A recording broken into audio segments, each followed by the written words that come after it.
guys, as you know, we're in Moscow now, and it is a very historical city, a very beautiful one, a city where it's nice to walk and to explore architecture and history, but it's also a really nice place to indulge into some really delicious food. Japanese, Italian, Thai, Chinese, you can try whatever food you want here, but we're on a mission to find the best places to try traditional Russian food. It can be super traditional, like you will find in the granny's cookbooks. It can be super modern and upscale, or it can be fast food. And we will show you everything.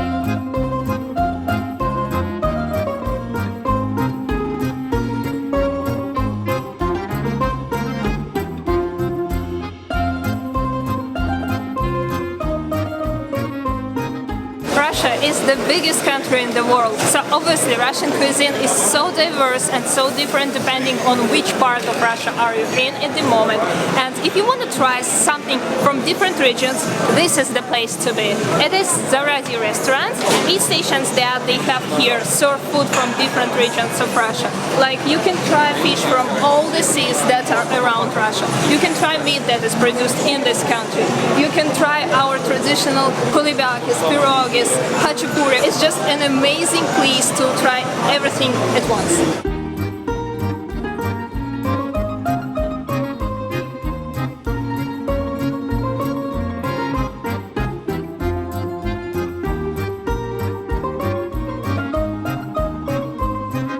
If you want to try everything from 8 different stations here, you can either come on a weekday and just choose your table and pick all the 8 menus and choose whatever you want, or on weekend when they are super busy, you'll have to transfer your body from one station to another because you can't order everything at one place. You have to move around the building, which I think is really exciting because it's not something that you really do quite often in a restaurant, so it's a really unusual experience.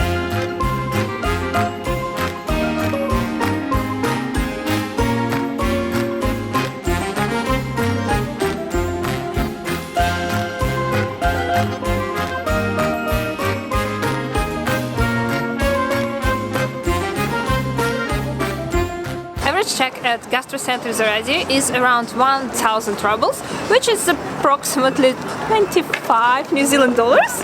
Yeah, like 25.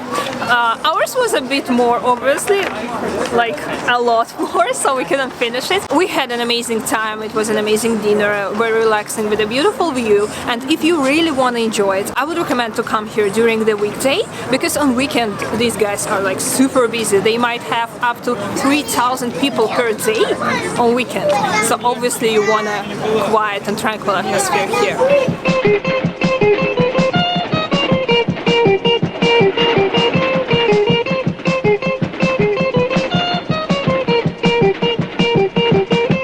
Колеса диктуют вагонные, где срочно увидится нам. Мои номера телефонные разбросаны.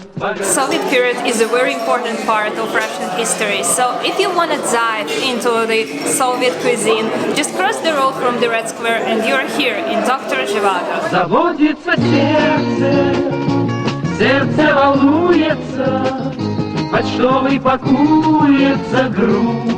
This is a very traditional Soviet cup. It's made from 2 different parts. So you have a glass, and because it's very hot, because we have a tea here, it has a holder. But the holder is very interesting because it has the Soviet ornaments on it. You still can find this kind of cups in a train because it is kind of tradition to drink tea in a train in this cup. Мой адрес не дом и не улица, мой адрес Советский Союз. Мой адрес не дом и не улица, мой адрес Советский Союз. What can you eat if you want to have a really Russian breakfast? Except for porridge, of course, because you all know porridge. You now know the cottage cheese pancakes, which are syreniki in Russian, and also those thin pancakes that are blini.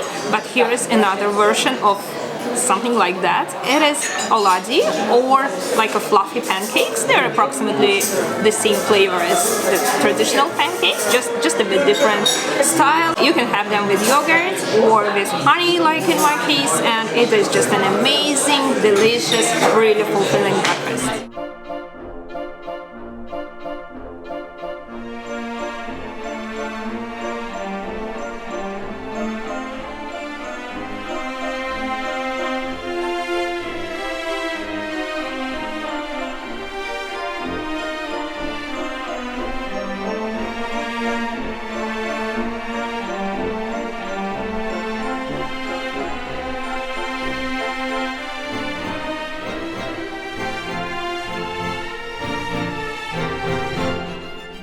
Pushkin is probably the place where all the international tourists go when they want to try traditional Russian food, and actually it is the place to try like aristocratic type of food, because we always had very different dishes that like normal people eat and the ones that are from a higher society.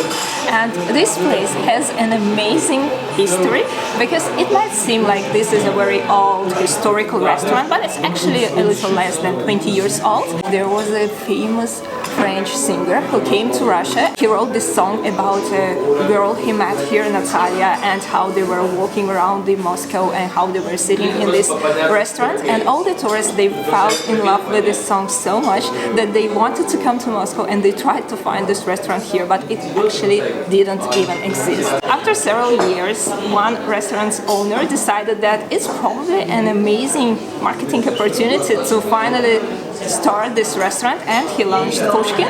So probably if not that French song, we wouldn't even be here today. We are having breakfast here today. They have breakfast from 6 a.m. to 12 p.m. and the menu is like super huge, and you can choose whatever you want. Eggs, different milk products, which are super traditional for Russian food. So I'm having something like a porridge, but it's actually made of a different grain. It is polba, and I just googled it, and it actually translates into English like polba, a very old-fashioned, old-styled traditional Russian grain.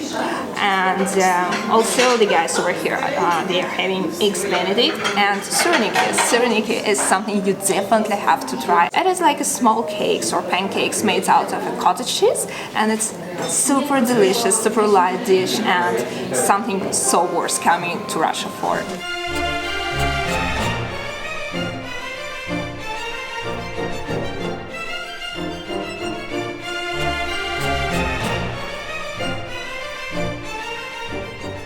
What I really love about this place is that it's actually perfect for any budget. For example, my really yummy and fulfilling porridge was only 250 rubles, which is approximately $7, like a really funny price. But then if you're keen to try something super fancy, super expensive and really unique, you can order, for example, caviar, which will be 9,000 rubles or approximately $200. So you can really feel the difference in prices, and you can fit your breakfast into any budget.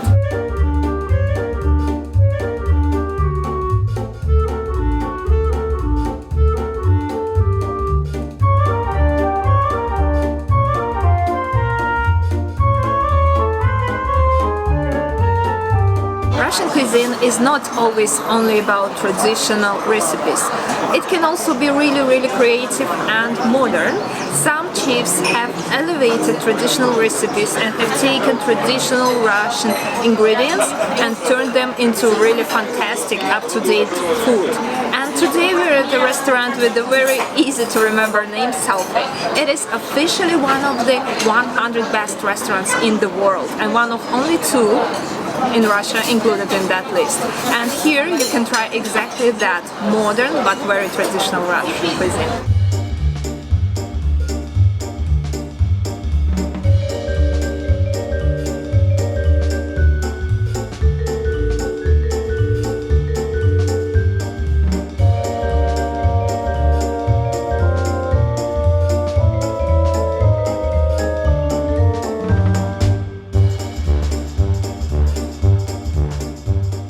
is exactly what we were talking about. This is a very modern looking like tapas, but at the same time it has a very traditional twist on it. It is made out of a buckwheat flour, which is super traditional for Russian cuisine, and if you look through the historical cookbooks, like from the 16th century, everywhere you will find flour made out of a buckwheat, and it is used here.